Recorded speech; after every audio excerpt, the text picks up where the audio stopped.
Nathan Zegura here with another Browns training camp position preview, and this time we'll look at the big men up front, the Browns offensive line.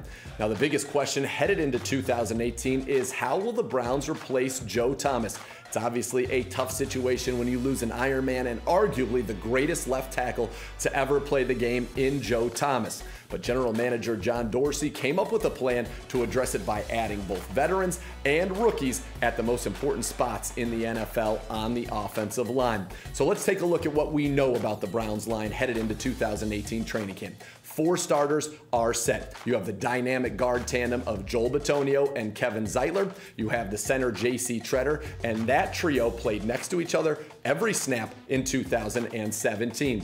At right tackle, we talked about veteran additions. In free agency, the Browns inked Chris Hubbard, who had started games all over the offensive line for the Pittsburgh Steelers. He comes in and will start at right tackle this year. So the big question becomes, who will start at left tackle? Well, let's take a look at the candidates. Sean Coleman, who started every game for the Browns a year ago at right tackle, moves back to the position he played in college at Auburn, left tackle, and many think he is the heir apparent to Joe Thomas and will get the first opportunity to win that starting job. Behind him are a couple of young players as well as a veteran with some real upside. The veteran, Greg Robinson, the former #2 overall draft pick in the year 2014, has struggled in the NFL. The Browns decided to bring him in and see if he can't be the solution at that left tackle spot. In terms of the youngsters, you've got Austin Corbett, who was the first pick of the second round in this draft. He was a left tackle at the University of Nevada. Some project him inside, some think he can play tackle. We'll find out, but he's a guy that I was told by offensive line coach Bob Wiley can be a 10-year starter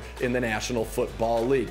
And then there's the wild card, the one to watch, Desmond Harrison, an undrafted free agent who had a lot of talent, played at Texas before moving on to a smaller school in college. But this kid has the talent to become a 10-year starter at left tackle and one of the most dominant. The question for Harrison, who has all the physical gifts, is can he master the professional side of football? Ultimately, he will determine his own ceiling. That'll do it for our look at the Browns offensive line. For the rest of our training camp position previews, keep it tuned here to clevelandbrowns.com and the Browns mobile app.